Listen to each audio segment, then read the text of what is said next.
చదువుకుని ఓ తిమోతి నీకు అప్పగించబడిన దాన్ని కాపాడి అపవిత్రమైన ఒట్టి మాటలకు జ్ఞానమైన అబద్ధముగా చెప్పబడిన విపరీత వాదనలకు దూరంగా ఉండము.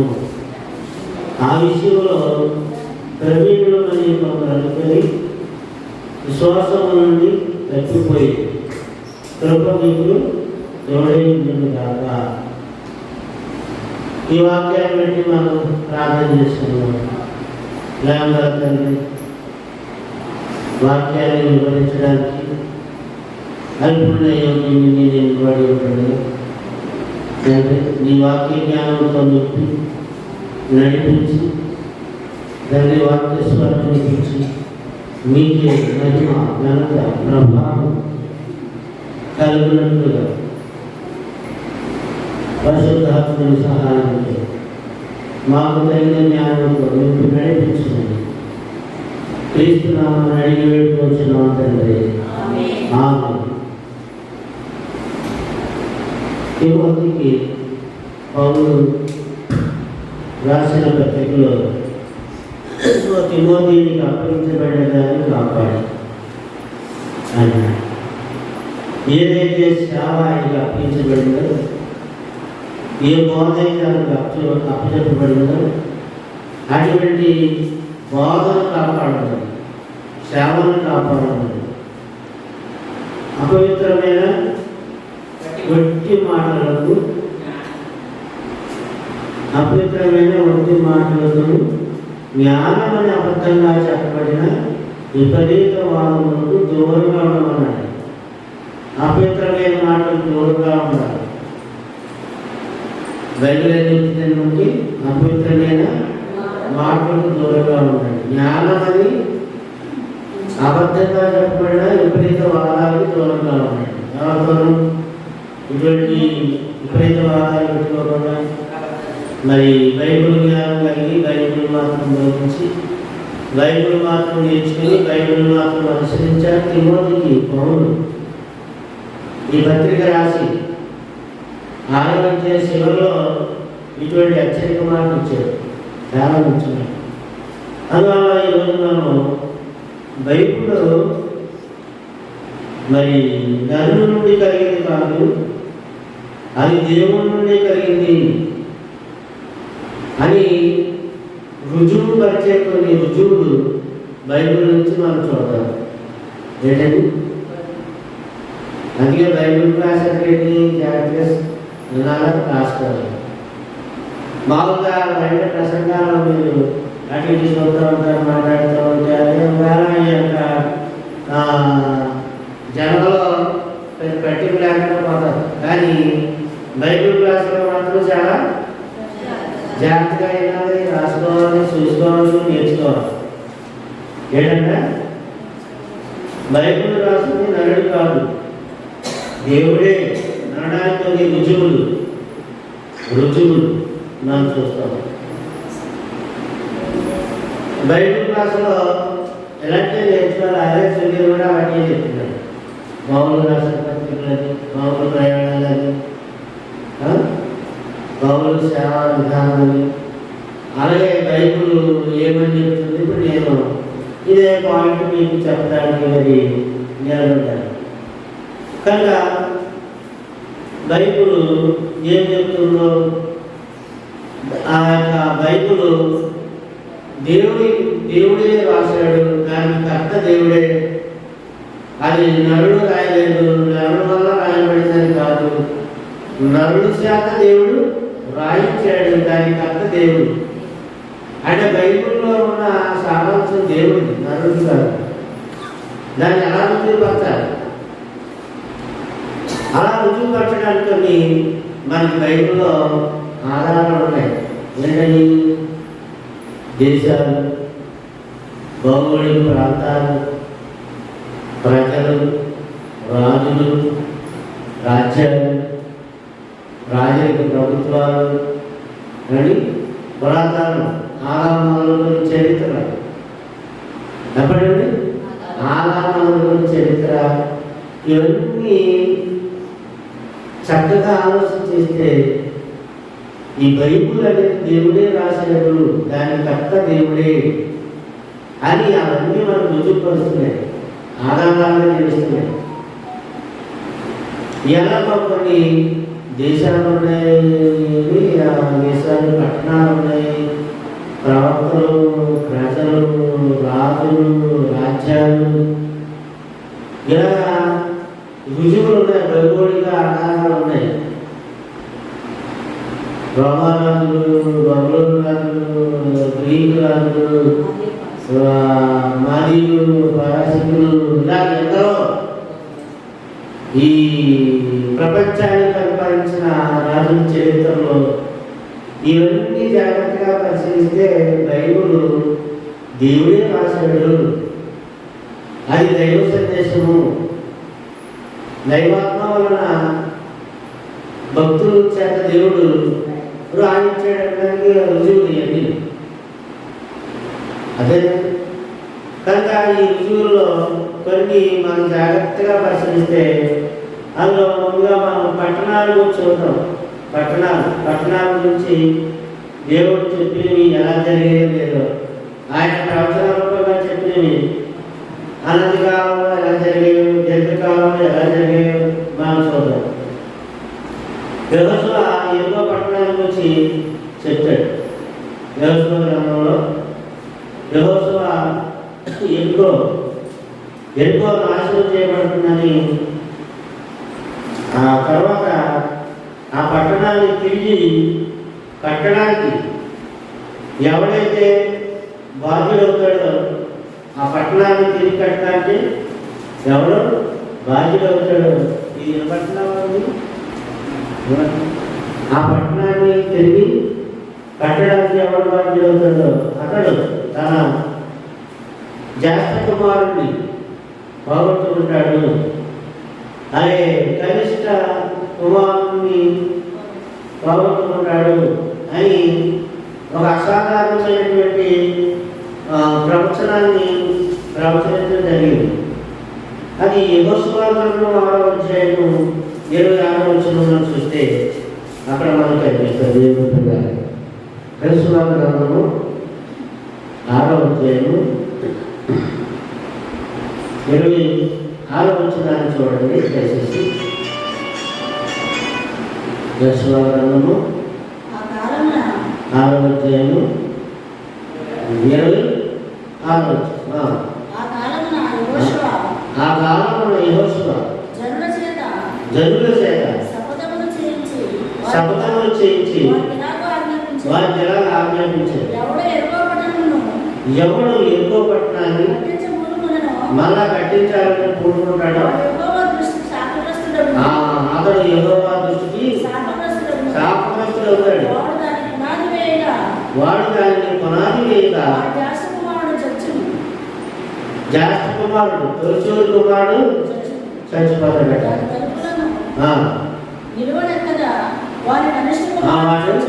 ఏం చేయగా దాని యొక్క తలుపులు నిలవనెత్తగా కనిష్ట కుమారుడు చచ్చిపోతాడట. జాగ్రత్తగా ఈ మాటలో మీరు చదవాలి. జ్యేష్ఠ కుమారుడు చచ్చిపోతాడట, కనిష్ట కుమారుడు కూడా చనిపోతాడట. ఇది ప్రవచన రూపంగా చెప్పబడిన మాట ఆ కాలంలో.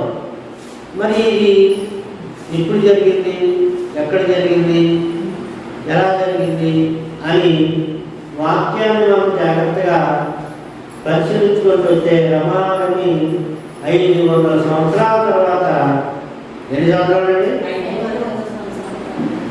500 years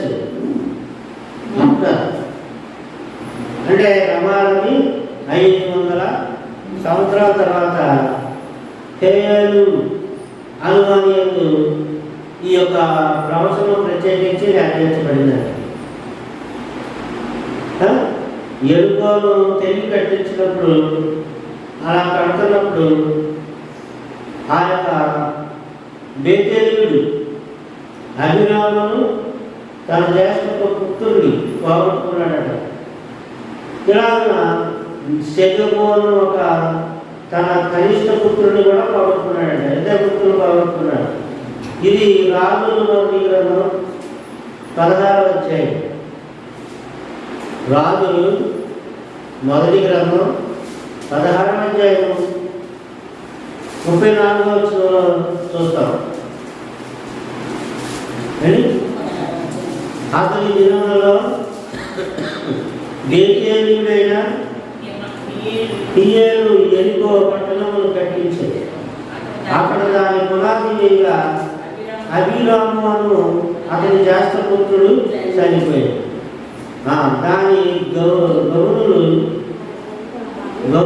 ఎత్తగా శకుము అను అతని కనిష్ట పుత్రుడు చనిపోయాడు. ఇది నూను కుమారుడైన యెహోషువ ద్వారా యెహోవా సెలవించిన మాట చొప్పున సంభవించింది. వండర్ఫుల్ కదా బైబిల్. ఎప్పుడు జరిగింది? చెప్పాలి. 500 సంవత్సరాల తర్వాత. 500 సంవత్సరాల తర్వాత జరిగేది దేవుడి ముందు వ్యవస్థ అనమాట. ఏ మానవుడికైనా నరుడికి సాగలేదా? 500 సంవత్సరాల తర్వాత ఏం జరుగుతుందో ప్రపంచంలో ఎవడైనా ఎంత మేధావైనా, వాడి శాస్త్రవేత్త అయినా, వాడి సైన్సిస్ట్ అయినా, వాడు సకల శాస్త్రాలను అధ్యయనం చేసిన నిపుణుడైనా ప్రవీణుడైనా వాడి సాధ్యమా? తప్పాలా? ఎరుగో పట్టణాన్ని, నాశనం చేయబడిన పట్టణాన్ని తిరిగి ఎవడైనా కట్టడిస్తే, కట్టాలనుకుంటే దాన్ని కట్టడం ఆరంభించిన ఎప్పటికీ అందరూ మర్చిపోయారు. అందరూ మర్చిపోయి ఆ పట్టణాన్ని తిరిగి 500 సంవత్సరాల తర్వాత కడితే కట్ట ప్రారంభించగానే తులసి కుమారుడు చచ్చిపోయాడు. అప్పటికి అర్థం కాలేదు. దాని గౌరవం ఎంతమందికి? కనిష్ఠుడు చచ్చిపోయాడు, ఆకారుడు చచ్చిపోయాడు. కనిష్ఠుడు అంటే ఎవరు? లాస్ట్ జ్యేష్ఠుడు అంటే పెద్దవాడు, తొలిచూడు వాడు. ఇద్దరు కొడుకులు చచ్చిపోయాడు. ఆ ప్రవచనం ఎంత వండర్ఫుల్గా నెరవేరుతుందో చూడండి. 500 సంవత్సరాల తర్వాత ఆయన చెప్పేది ఇక్కడ నెరవేరిందంటే దాని అర్థం ఏంటి తెలుసండి? బైబిల్ దేవుడు రాసిన గ్రంథం, ఇది నరుడు రాసింది కాదు అని రుజువు చేయించినది. వండర్ఫుల్ కదా. కనుక బైబిల్లో ఉన్నటువంటి విశేషమైన ఇలాంటి విషయాలు మనం నేర్చుకోవాలి. దేవుడి పిల్లలు ఆలోచించాలి. బైబిల్ క్లాసుల్లో ఇలాంటివి నేర్చుకోవాలి. పలు విధమైనటువంటి ప్రవచనాలు మనకు బైబిల్ క్లాసుల్లో కనిపిస్తాయి. ప్రత్యేకించి దేశాల గురించి, పట్టణాల గురించి, ప్రదేశాల గురించి, రాజ్యాల గురించి, రాజుల గురించి, చక్రవర్తుల గురించి, ప్రవక్తల గురించి, ప్రభు అయిన యేసుక్రీస్తు గురించి, యేసుక్రీస్తు ప్రభు కట్టబోయే సంఘాల గురించి పలు విధమైనటువంటి ప్రవచనాలు బైబిల్లో రాయబడ్డాయి. అది చదువుతున్నా కూడా చాలా మందికి అర్థం కాదు. అది సమస్య. గ్రంథం చదువుతున్నా కూడా ఎవరికి తెలియదు. కనుక అతని దినములలో బేతేలుడైన హియ్యేలు ఎరికో పట్టణమును కట్టించెను. అతడు దాన్ని పునాది వేయగా అబీరాము అను అతని జ్యేష్ఠపుత్రుడు చనిపోయాను. దాని గౌరులు ఎత్తగా శకుము అను అతని కనిష్ట పుత్రుడు చనిపోయాను. ఇది నూను కుమారుడైన యెహోషువ ద్వారా యెహోవా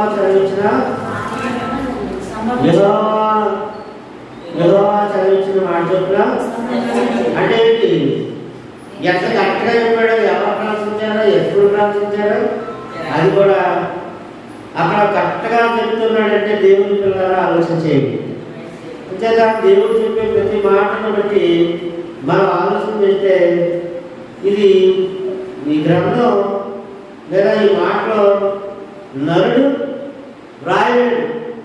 నరుడిగా తెలిసింది రేపు ఏం జరిగినో నేను తెలియదు అన్నాడు. నేను ఇతరులు అన్నాడు, అందులో భయమైపోవు. ఏపటి వాడు ఈ ఊపిరాడితేనే ఉంటాడు. ఊపిరి రాకపోతే వెళ్ళిపోయాడు. అందరూ శ్వాస నిశ్వాస లేకపోతే చచ్చిపోయాడు, చచ్చాడు, శవం అయిపోయాడు, తీసేది, మోసేయడు అంటారు.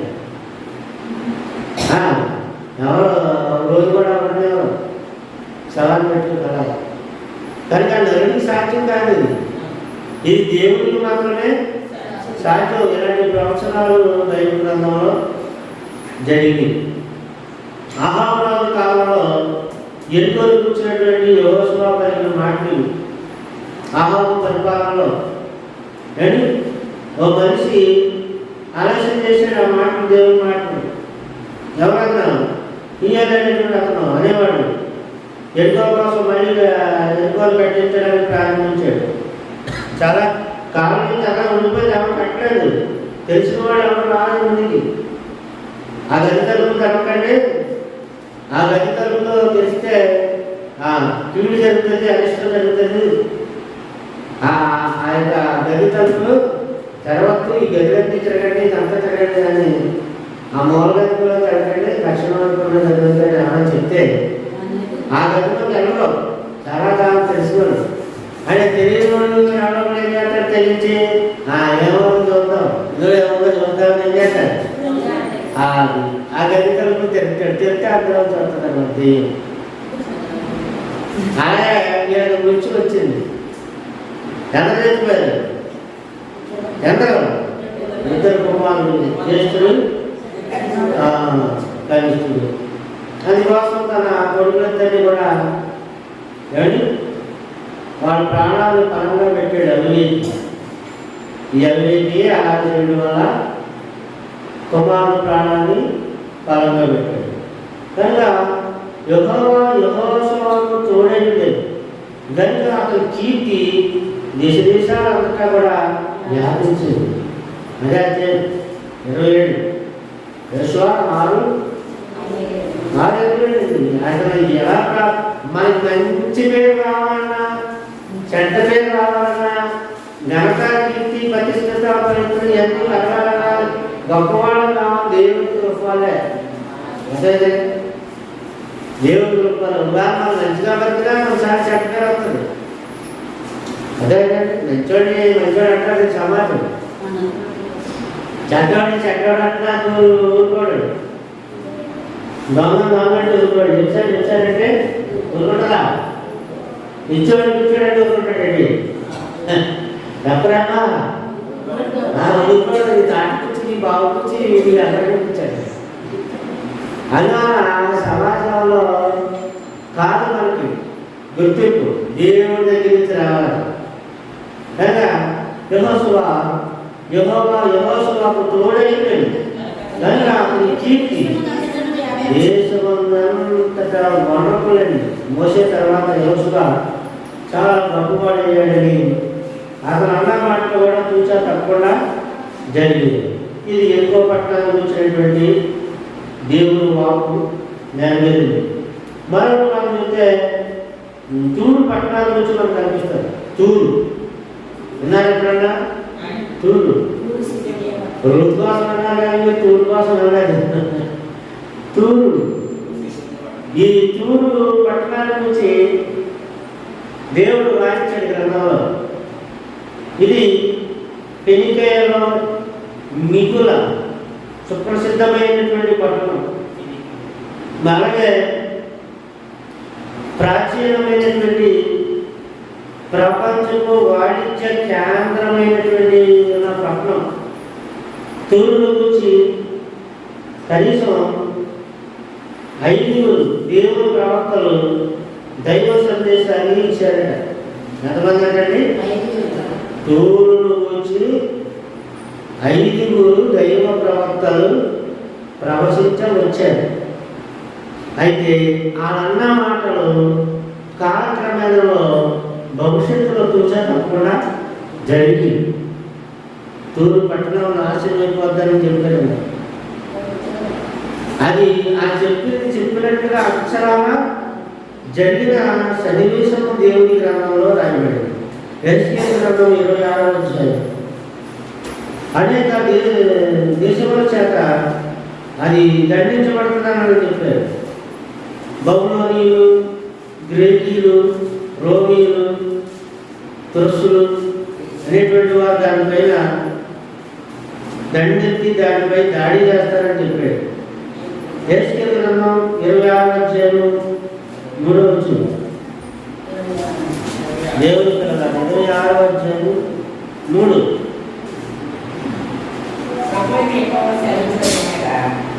ప్రభు అయిన యెహోవా సెలవిచ్చినదేమనగా తూరు పట్టణమా అదిగోనండి. తూరు పట్టణానికి ఎవరు విరోధం అయ్యారట? దేవుడే విరోధం అయితే అది ఉంటారా అసలు? చెప్పాలి మీరు, దేవుడికి విరోధమైన పట్టణం ఉంటారా ఊడిపోతా? అది పట్టణము కావచ్చు, అది దేశము కావచ్చు, అది మరి ఏదైనా కావచ్చు, అది దేవునికి వ్యతిరేకంగా నిలిచిందనుకోండి, అది ఉంటదా ఊడిపోతా? చెప్పరమ్మా, మీకు అర్థమైపోతుంది కదా? 3వ వచనం మళ్ళా చదువుతాం. ప్రభు అయిన యెహోవా సెలవిచ్చినదేమనగా తూరు పట్టణమా నేను నీకు విరోధినైతిని, సముద్రము దాని తరంగములను పొంగజేయగా పొంగజేయుగా నేను అనేక జనములను నీ మీదకి రప్పిస్తాను. వారు వచ్చి తూరు యొక్క ప్రాకారములను కూల్చి దాని కోటలను పడగొట్టుదురు. నేను దాని మీద ఉన్న మంటిని తుడిచివేదు, దానిని బట్టి బండగా చేసేది. సముద్రము దాన్ని నావచ్చు, అది వలన పరచుటకు చోటను నేనే మాట ఇచ్చితిని. ఇదే ప్రభువు యెహోవా వాక్కు. అది జనములకు దోషులు చొమ్మరు. తూరు కూడబెట్టుకున్నటువంటి ధనరాశులు పనులు పాడైపోతాయి. తూరు దాచుకున్న బంగారం పనులు పాడైపోతాయట. అదవంతా మీకు తూరు దాచుకున్నటువంటి సంపద పనులు పాడైపోతుందట. అంటే ఎందుకు అలాగ అవుతుంది? చూద్దాంగా చెప్తారు. ఎందుకు అలా అవుతుంది? ఎందుకు అలాగ అవుతుంది చెప్తారు. ఎందుకు అలా అవుతుంది? దాని సంపద పనులు పాడైపోతుంది. మీరు ఎవరు చెప్పండి, నేను ఎవరిని అడుగుతాను? ఆయన ఎంతవరకు పెట్టుకున్నారో నాకు తెలియదు కదా. ప్రసంగం కాదు, బయట ప్రసంగం జాగ్రత్తగా. ఎందుకంటే అవుతుంది? దాని సంపద వేరే వాళ్ళు విరోధం నుంచి పెట్టుకుంటారు, పనులు పాలైపోతుంది. దాని బంగారం వేరే వాడు పెట్టుకుంటారు, చెబుతూ వేరే వాడు పెట్టుకుంటారు. ఎందుకు అలాగేంటి అమ్మా? ఏమంటున్నారు మీరు? చదువులో రాకపోయినా వెళ్ళాడు బంగారం చెప్తారు. ఎందుకంటే ఎందుకంటే దేవుడు దానికి సింపుల్, వెరీ సింపుల్. దానికి దేవుడు ఎప్పుడైతే దేవుడు దానికి విరోధమైందో ఇంకా అప్పుడే దాన్ని నాశనం పొందించుకున్నాను అర్థం. అది దేశం కావచ్చు, చెప్పండి, అది దేశం కావచ్చు, పట్టణం కావచ్చు, రాజ్యం కావచ్చు, రాజు కావచ్చు, ఇంకా కుటుంబం కావచ్చు, సంఘం కావచ్చు, సంఘంలో ఉన్న వ్యక్తులు కావచ్చు. ఎంతో వైపు చేశారా? ఎవరైనా కావచ్చు, ఎప్పుడైనా కావచ్చు, ఇది ఏమైనా కావచ్చు. దేవుడు మాత్రం ఈరోజు అది దేవుడికి ఈరోజు రాకుండా బాబు కేవలం దేవుడి చేతిలో ఉంటే బహుభయంకర. కనుక ఈ తూరు ఇశ్రాయేలు ఉత్తరాన మధ్యనాగ సముద్ర తీరంలో ఉన్నటువంటి నగరం. ఈ నగరం గురించి ఇతర భవిష్యత్తు వాకులు యెషయా ప్రవక్త ప్రవచించాడు, ఇర్మియా ప్రవక్త ప్రవచించాడు, యెహెజ్కేలు ప్రవక్త ప్రవచించాడు. ప్రవక్తలందరూ కూడా ఈ తూరు పట్టణం నుంచి ప్రవచించుకుంటూ వచ్చినటువంటి ప్రవచనాలు ఎన్నో ఉన్నాయి. అది జరుగుతూ వచ్చింది. అది జనాలకు ముఖద్వారంగా ఉన్నటువంటి పట్టణం. యెరూషలేము అన్ని దేశాలకు కూడా కేంద్ర స్థానంలో ఉంది. యెరూషలేము అన్ని దేశాలకి కేంద్ర స్థానంలో ఉన్నది. ఇశ్రాయేలు దేశంలో ఉత్తర తూర్పు దేశాలకు నైరుతిగా ఉన్నటువంటి ఈజిప్టుకు మధ్య వర్తగా కూడలిగా అంటే కేంద్రంగా ఉంది. యెరూషలేము నాశనం కావడంతో తూరు నగరం కూడా తనకు వర్తక లాభము మారిపోయింది. యెరూషలేము నాశనం చేయడం, ఈ చుట్టుపక్కల ఉన్నటువంటి ఇవన్నీ కూడా పాడైపోయాయి. కనుక మరింత చేకూరుతుందని తలంచి అది సంతోషించింది, కానీ అనుకున్నటువంటిది జరగలేదు, అది పాడైపోయింది. ఎందుకంటే అది దేవుడికి విరోధంగా మారింది. దేవుడికి విరోధమైన పట్టణము నిలవదు, దేవుడికి విరోధమైన దేశం నిలవదు, దేవుడికి విరోధమైన రాజ్యం నిలవదు. ఏది నిలవదు? ఎవరు చెప్తారు? ఎవరి ధరలో జరిగి 25 అధ్యాయం దేవుడు చూద్దాం. 25 అధ్యాయం 7 తూరు రాజులందరూ, సీదోను రాజులందరూ సముద్రములకు ఆమలి దీపపు రాజులను అందరూ ఏమైపోతారు? రాజానీలు, యమానీలు, రుచీలు, గడ్డము పక్కల కట్టించుకునేవాడు. అరేబియా దేశపు రాజులందరూ అరణ్యంలో నివసించు అందరూ, వీళ్ళందరూ ఈ రాజులందరూ ఏమైపోతారు? మాజీ రాజులు, రాజ్యాలు రాజ్యాలు రాజ్యాలు ఏమైపోతాయి? నాశనం. ఎందుకంటే తూర్పు ఏమైంది? దేవుడికి విరోధమైంది.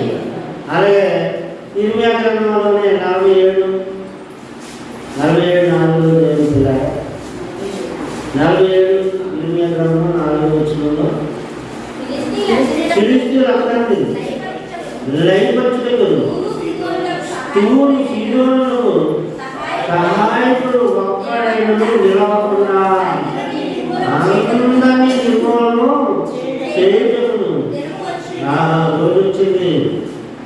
యెహోవా కష్టాలు ఏకశ్రేష్ఠులైన ఫిలిష్తీయులను నాశనం చేయదు.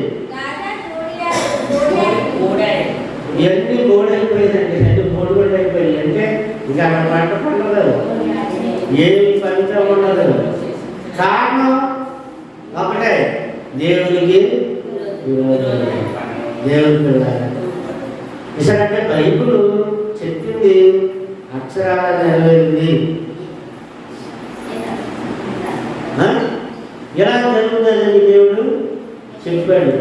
బబులోను తూరుపై దండెత్తింది, బబులోను దేశాన్ని తూరు ప్రాంతాలందరినీ కోరవేసింది.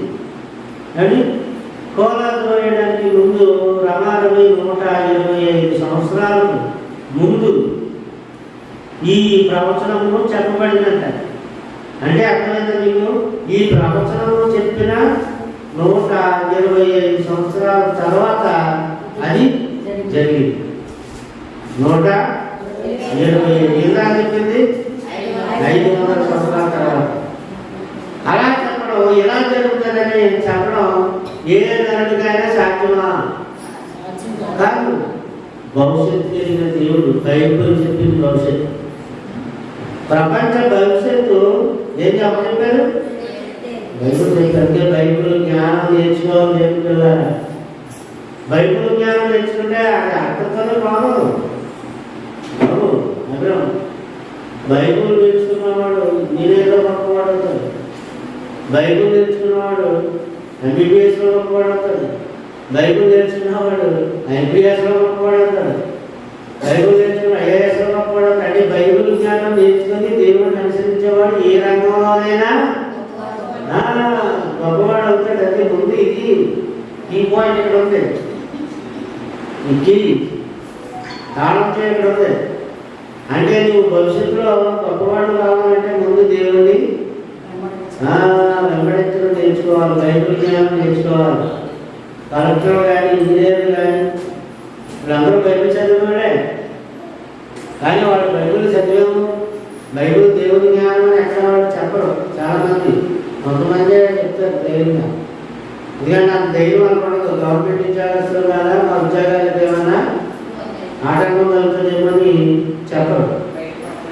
లాంగ్వేజ్ కోసం, తెలుగు లాంగ్వేజ్ కోసం తెలుగు బైబిల్ చదువుతారు.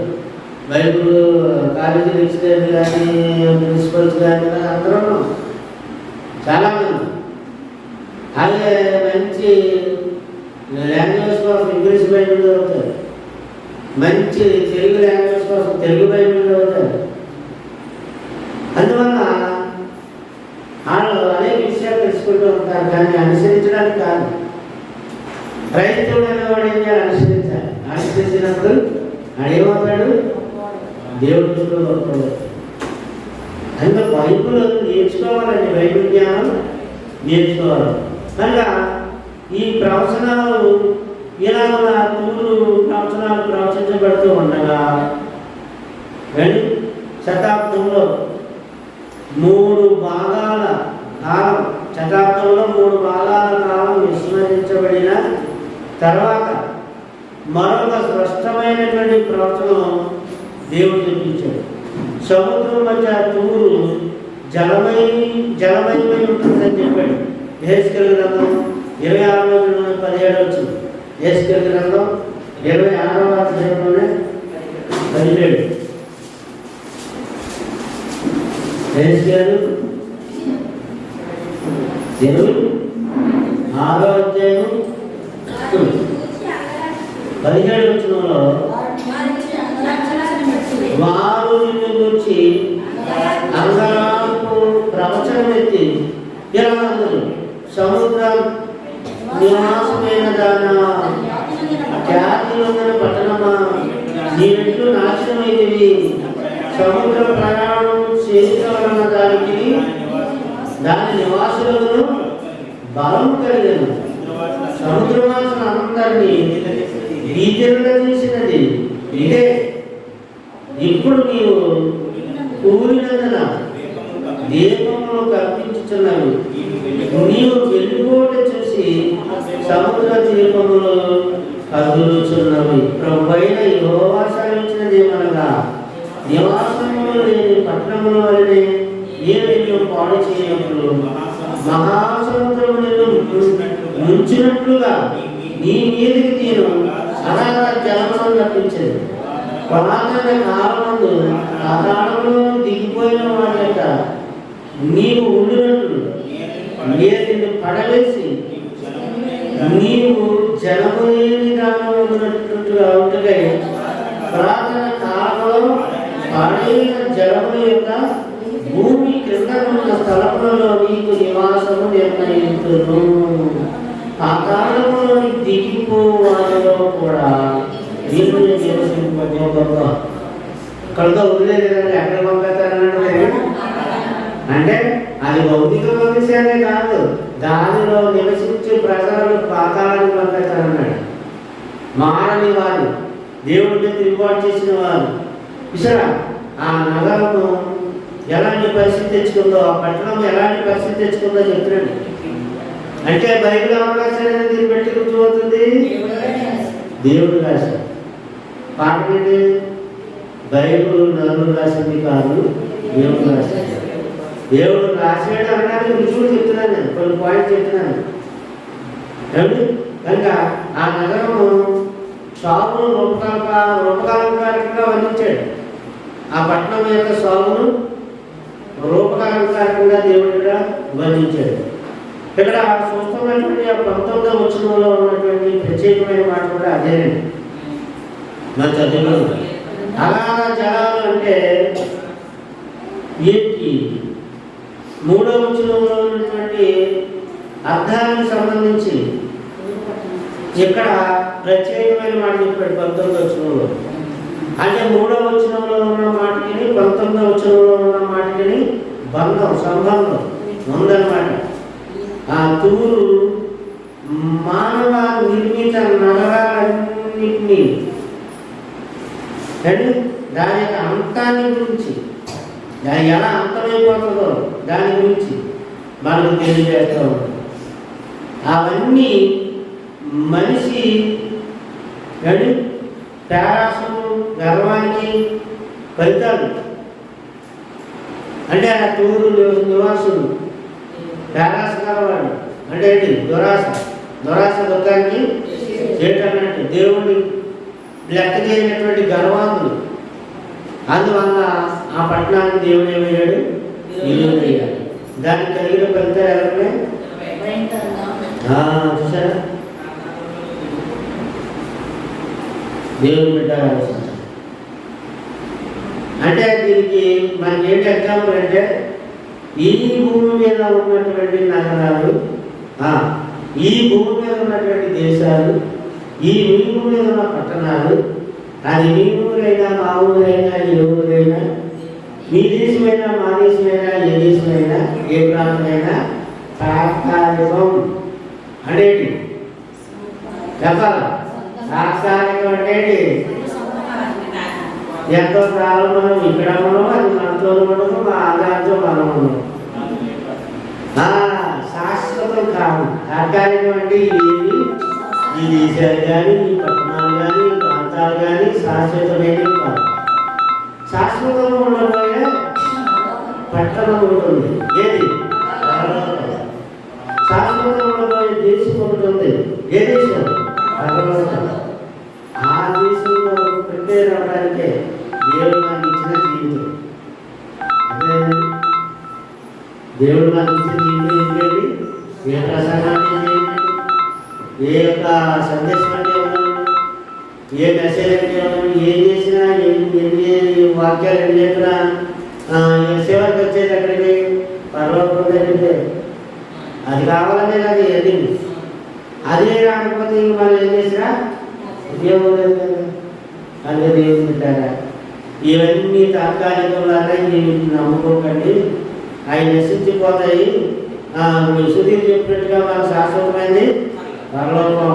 ఎబ్రీ పత్రిక అక్కడ చెప్పాడు 11వ అధ్యాయంలో, యాలయంగా దేవుడు దేనికి శిల్పి నిర్మాణుడై ఉన్నాడు, పునాదులుగా ఆ పట్టణం కొరకు అబ్రహాము ఎదురు తోచుచుండే. పునాదులుగా పట్టణం పరలోకం. ఇది పునాదులు అదిరిపోతాయి, దానికి పునాదులు ఆధారం బెదరు పరలోకానికి. 11:10 ఎబ్రీ పత్రిక. దేవుడు దేనికి శిల్పి నిర్మాణుడై ఉన్నాడు, పునాదులుగా ఆ పట్టణం కొరకు అబ్రహాము ఎదురు చూశాడు. దేవుడు బిడ్డలు ఆలోచించాడు. శాశ్వతమైన పట్టణం కొరకు చూశాడు కానీ తాత్కాలికమైన దేశాల కొరకు చూడలేదు. 11లోనే 16 వచ్చింది. 11వ అధ్యాయం 16. అయితే వారు మరి శాశ్వతమైన దేశమును పరలోక సంబంధమైన దేశము కొరకు కోరుకుంటున్నారు. అంతేకాక తాను వారి దేవుడిని అనిపించుకున్నట్టు దేవుడు వారి గురించి సిగ్గుపడడు. అదేగా ఆయన మన కొరకు ఒక పట్టణమును సిద్ధపరచు ఉన్నాడు. బా వండర్ఫుల్. మీ అయ్య నీ బాబు ఇల్లు కట్టడం లేదా కానీ, మా అయ్య మా వాసంలో ఇల్లు కట్టడం లేదా కానీ, ఎవరైనా ఎవరైనా కోసం ఎవరైనా సంపాదించి పెట్టారో లేదో తెలియదు కానీ మన పరలోకపు మన తండ్రి, మన పరిశుద్ధుడైన మన తండ్రి, పవిత్రుడైన మన తండ్రి మన కొరకు ఒక పట్టణాన్ని ఎంత వండర్ఫుల్ అండి. పట్టణం అంటే మామూలు కాదు, శ్రేష్టమైన, మరీ శ్రేష్టమైన. అంటే ఆ పట్టణంతో ఈ భూమి మీద ఏ దేశంలో ఏ పట్టణంలో ఏది స్వార్థమైనది కాదు. అంత వండర్ఫుల్ పట్టణాన్ని అక్కడ మన కొరకు దేవుడు సిద్ధపరిచి ఉన్నాడు. మరి శ్రేష్టమైన దేశం కొరకు వాళ్ళు ఎదురు చూశారు. దాన్ని వాళ్ళు ఆ దేశంలో కోరుచున్నారు. అది కావాలి మాకు, అదే కావాలి మాకు. ఎవరు? అబ్రహాము, ఇస్సాకు, యాకోబు, ఆ భక్తులు, ఆ కావాలన్నాడు భక్తులు. ఏం కావాలా? అది కావాలి మాకు. కోరుచున్నారండి, అది కావాలని కోరుకున్నారు. అది కావాలి, అది కావాలి, అది కావాలి. ఏది కావాలి? గుడారంలో నివసించి, టెంటలో నివసించి అది కావాలి. వండర్ఫుల్ అండి.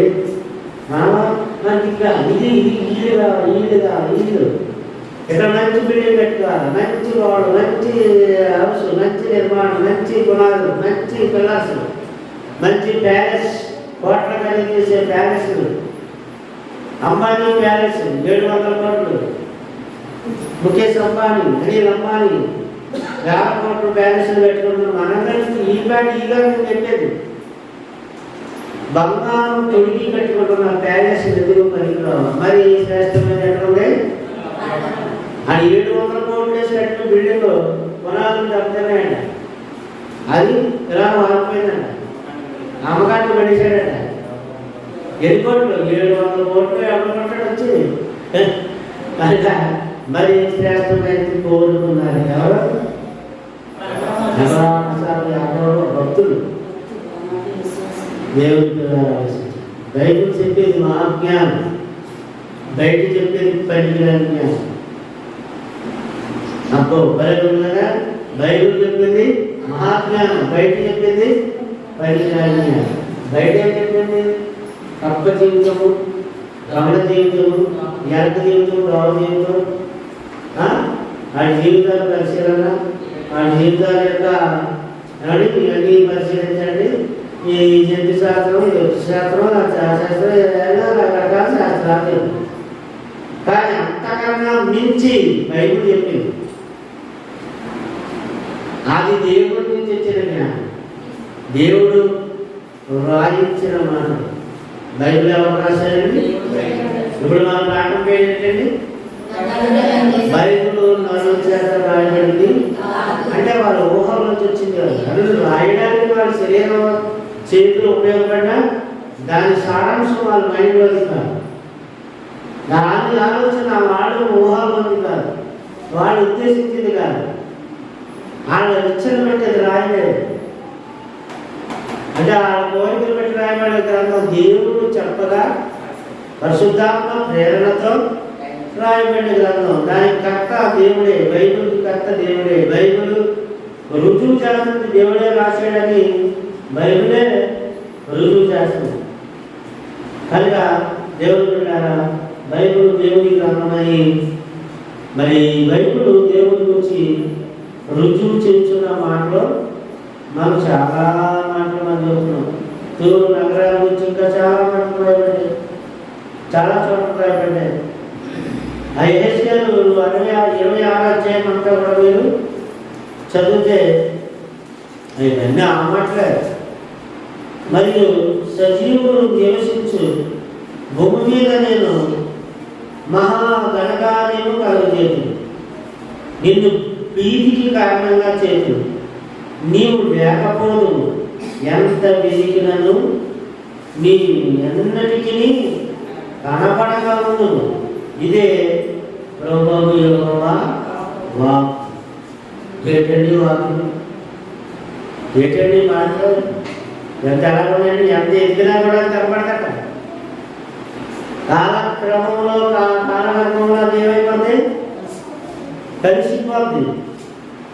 దాని ఉనికి చెప్పేసింది దేవుని యొక్క గ్రంథం. ఆ ఏ దేశము శ్రేష్టమైనది కాదు. నిలవరమైన పట్టణం మనకి ఇక్కడ లేదు. నిలవరమైన పట్టణం వరకు మనం ఏం చేయాలా? ఎదురు చూడాలా, ప్రయాసపడాలా, పని చేయాలా. అందరూ ప్రయాసపడాలా, శ్రమపడాలా. దేని వరకు? అనేక శ్రమలు అనుభవించి మన దేవుని రాజ్యంలో అందుకే పౌరులు చెప్తారు. కనుక తూరు నగరం యొక్క రాళ్ళు కలప వాటి రాళ్ళు కానీ దాని కలప కానీ దాని యొక్క మట్టి కానీ నీళ్ళలో ముంచి నిలబడి ఒట్టి బండగా అది బయటపడుతుందని యెహెజ్కేలు గ్రంథం ప్రవచిస్తుంది, ప్రవచనాలు చేస్తాను. మహాఅలెగ్జాండరు చేత అది ఏం చేయబడుతుందంటే మహాఅలెగ్జాండరు పాత పట్టణము నుండి దీపం పట్టణానికి కాలిబాట కట్టడానికి సులభముగా కాలిబాట వేసేటట్టు దానికి రెండు దేవుని పిల్లలు ఆలోచించండి. కనుక దాన్ని ఉపయోగించబడేటువంటి ఆ మాటలు కానీ ఆ ప్రవచనాలు కానీ అలెగ్జాండర్ కూడా ఆ పట్టణం మీదకి వెళ్ళి దాన్ని ఓడించడానికి, దాన్ని నాశనం చేయడానికి దాని మీదకి బయలుదేరాడు. దాన్ని అంతటినీ నాశనం చేసి పారేశాడు. కాల్చి పాడేశాడు. దేన్ని? తూరు పట్టణాన్ని ఏం చేశాడండి? Alexander the great. ఆయన ప్రపంచాన్ని జయించినటువంటి వాడు. ఆయన ఆ పట్టణాన్ని దాని దీపములను అంటే చుట్టుపక్కల ఉన్నటువంటి చిన్న చిన్న వాటిని అన్నింటినీ నాశనం చేసి పాడేశాడని మరి చరిత్రవంతులు చేస్తాం. వేసుకేరు 26:14 కూడా మనం చూస్తే 26 అధ్యాయంలోనే చాలా విషయాలు అధ్యాయం అంతా ఇంటికి తర్వాత చదవండి. నిన్ను వట్టి బండగా చేయదు. అదే అని అలెగ్జాండర్ ది గ్రేట్ ఆయన చేశాడు. చరిత్ర కూడా చెప్తుంది అమ్మా. నిన్ను వట్టి బండగా చేయదు, వలలో పరుచుకున్నటకు చూడొద్దు, నీ విధను కట్టబడక ఎందు. మళ్ళా నేను ఎవడో కట్టడానికి తిరిగి నేనే మాట ఇచ్చి ఉన్నాను. ఇదే ప్రభువా ఆయన మాట ఇచ్చాడంటే ఖచ్చితంగా మన తేడా మాట తప్పమాట. తూర్పు గురించి ప్రభు అయిన యోగమా సరిస్తున్నా నీవు కోరినప్పుడు పలుకు ధ్వనియు అతులగుచున్న వారి కేకలను నీలో జరుగు గొప్ప వదయు దీపములు విని తప్పించిపోతాడు. మద ఏంటి? రక్తపాతం జరుగుతుంది వధించాలంటే. అలాగే ఎందరో వధించబడ్డారు, ఎంత రక్తపాతం జరిగింది. ఈ అలెగ్జాండర్ దాన్ని పట్టుకున్నప్పుడు దేవుడు ఆలోచించాడు. కనుక తూరు పట్టణం ఇరుగు పొరుగులో ఉన్నటువంటి తీర నగరాల్లో ఉన్నటువంటి వాళ్ళందరూ కూడా భయకంపితులయ్యారట, భయం పుట్టించిందట. తూరు నగరమే నిలవలేకపోయినప్పుడు ఇక తానంట అంటే ఆ చుట్టుపక్కల ఉన్నటువంటి వాడంట ఇది మహాపట్టణం, మహానగరం, గొప్ప సిటీ, అదే నిలవలేదు. చుట్టుపక్కల ఉన్నటువంటి చిన్న చిన్న గ్రామాలు, చిన్న చిన్న పల్లెటూరు పల్లెలు ఎక్కడ నిలబడతాయి? ఆడే పెట్టుకోలేకపోయారు. కానీ చుట్టుపక్కల ఉన్నవన్నీ కూడా ఏమైపోయాయి? సర్వనాశనం. ఎందుకు? అది ఆ పాయింట్ మీరు మర్చిపోకూడదు. ఎందుకు అంత భయంకరమైన గతి దానికి పట్టింది అంటే అది దేవుని విరోధమైంది. ఏమైందండి? దేవుడు దానికి విరోధమయ్యాడు, అది దేవునికి విరోధమైంది. ఇంకో మాట చూపించి ముగించుకున్నాం. ఆమోసు గ్రంథం 1వ అధ్యాయం 10వ వచనం. అది బండలాగా తయారైందంట. దాని మీద వాళ్ళు ఆడబెట్టుకునేవారంట, చేపలు పట్టేవారు, తమ వాళ్ళు ఆడబెట్టుకునేవారు, వాళ్ళు ఎండబెట్టుకునేవారు. కొత్త పట్టణము దహించబడుతుందని కూడా ప్రవక్త ముందుగా చెప్పాడు. పాత పట్టణము, కొత్త పట్టణం రెండు దహించింది. ఆమోసు 1వ అధ్యాయం 10వ వచనం.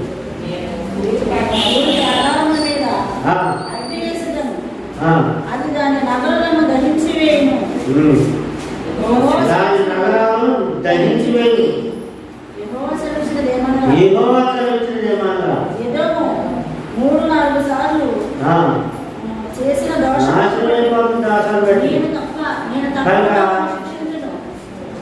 అలెగ్జాండర్ తూరు పట్టణాన్ని వశం చేసుకోవడానికి చాలా కాలం పట్టిందండి. బయట చేసాడు, దాంట్లో యుద్ధం చేశాడు. అది సాధ్యం కానందున చివరకు పట్టణాన్నే నాశనం చేసేసాడు, కాల్చి పాడేశాడు. దాన్ని స్వాధీనం చేసుకోవడం సాధ్యం కాక దాన్ని నాశనం చేశాడు. ఇప్పుడు మీకు అర్థమైందా? స్వాధీనం చేసుకోవడం సాధ్యం కాక నాశనం చేశాడంటే అర్థం ఏంటి? స్వాధీనం చేసుకోవడానికి సాధ్యం, నాశనం చేయడం ఇది, తగలబెట్టేయడం ఇది, కానీ స్వాధీనం చేసుకోవడం కష్టం. అందువల్ల అలెగ్జాండర్ అంతటి వాడికే అది ఏం చేసింది? గట్టి పోటీ ఇచ్చింది. అందుకని అది కాలక్రమంగా ఏమైపోయింది?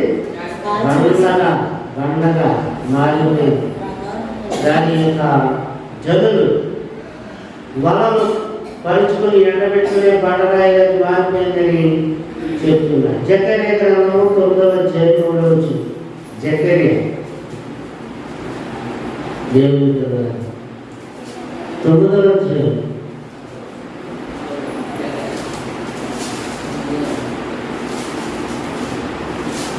జకరియా 9వ అధ్యాయం 3వ వచనం. తూరు పట్టణపు వారు ప్రాకారము గల కోటను కట్టుకొని విసుగైనటువంటి విస్తారముగా వెండిని వీధులని పశుమంత విస్తారముగా సువర్ణమును సమకూర్చుకొని గొప్ప చాలా సమకూర్చుకున్నారు. తూరు పట్టణపు వారు ప్రాకారము గల కోటలు కట్టుకొని ఏంటంట ప్రాకారము గల కోటలు కట్టుకున్నారు. పెద్ద పెద్ద కోటలు ఇసుక రేణువులంతా విస్తారంగా వెండిని వీధుల్లోని పశుమంత వీధుల్లో ఉన్నటువంటి పశుమంత విస్తారంగా సువర్ణ బంగారం సమకూర్చుకొని ఏమైపోయింది? ఆ బంగారం అంతా ఎదురు సీత చిక్కింది. ఆ బంగారం అంతా అన్ని కట్టుకెళ్ళిపోయాడు. పరాయి వాళ్ళు పాలైపోయింది. నీ ఎంత సంపాదించేది ఆడొచ్చటిపోతాడు. పరాయి వచ్చి అదేంటది శాపం.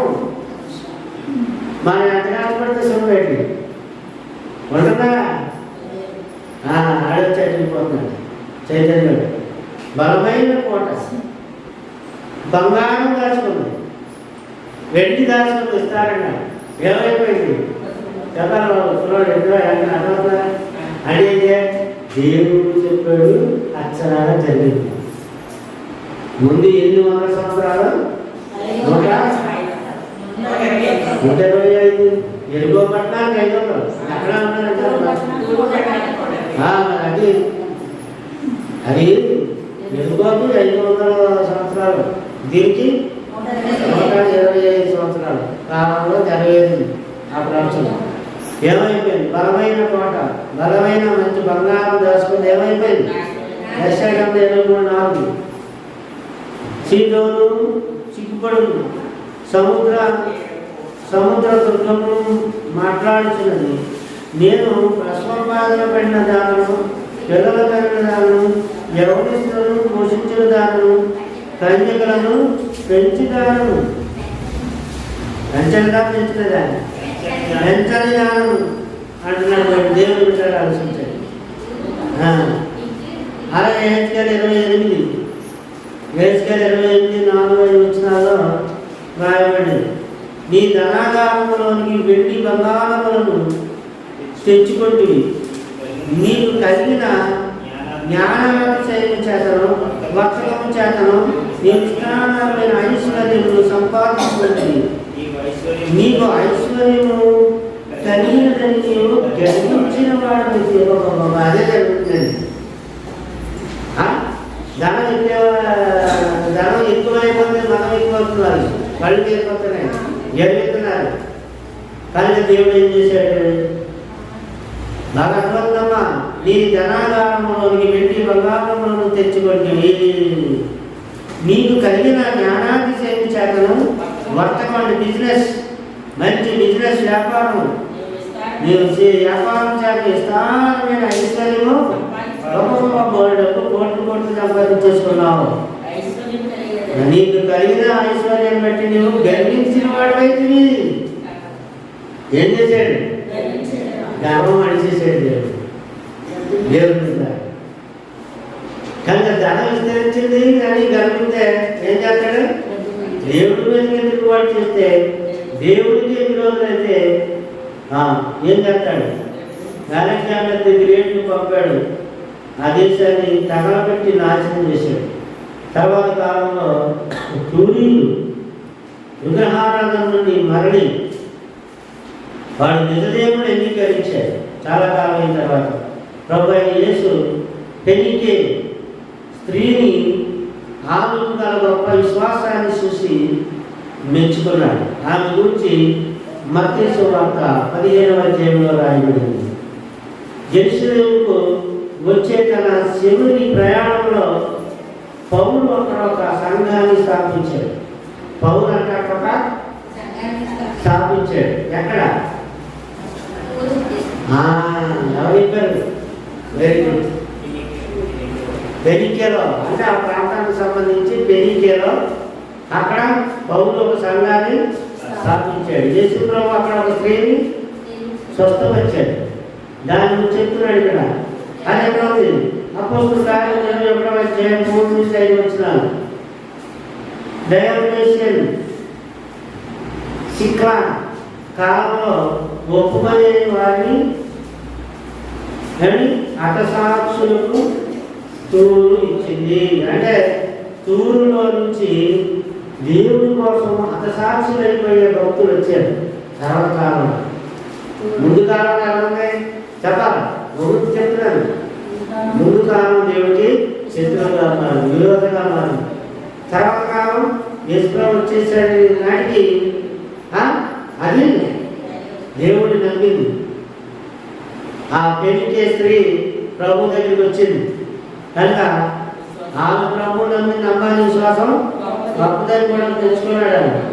ఆ తర్వాత పౌలు అక్కడ ఒక సంఘాన్ని కట్టాడు. అది కూడా చదవండి 21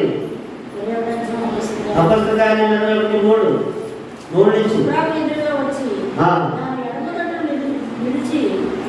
దాని ఎడమ తట్టుగా నిలిచి సిరియా వైపుగా వెళ్ళి తూరులో దిగులు వాడ సరుకు దిగుమతి చేయవలసి ఉండేది. మేము అక్కడ ఉన్న శిష్యులను కనుగొని 7 దినాలు అక్కడ ఉన్నాం. వారం రోజులు అక్కడ ఉన్నాం. వారు ఏం చెప్పారంటే యెరూషలేములో కాలు పెట్టవద్దని ఆత్మ ద్వారా పౌలుతో చెప్పింది. ఆ దినములు గడిచిన తర్వాత ప్రయాణములు కూర్చుండగా భార్యలతోనూ పిల్లలతోనూ వారితో మమ్మల్ని పట్టణం వెళ్ళిన వరకు సాగనంపవచ్చింది. వారును మేము సముద్ర తీరంలో మొక్కలని ప్రార్థన చేసి ఎక్కువ యొక్క ఒకరి యొక్క ఒకరము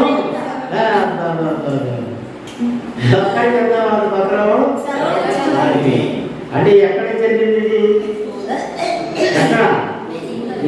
పెనికే అంటే ఆ తూరు ప్రాంతంలో ఉన్నది.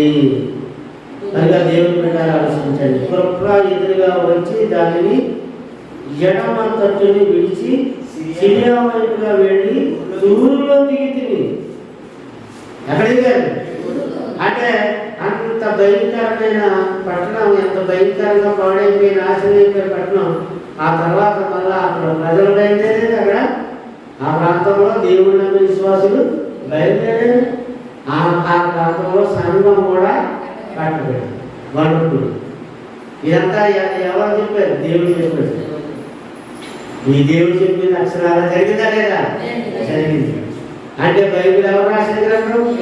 దేవుడే రాసిన రుజువు పరుస్తుంది.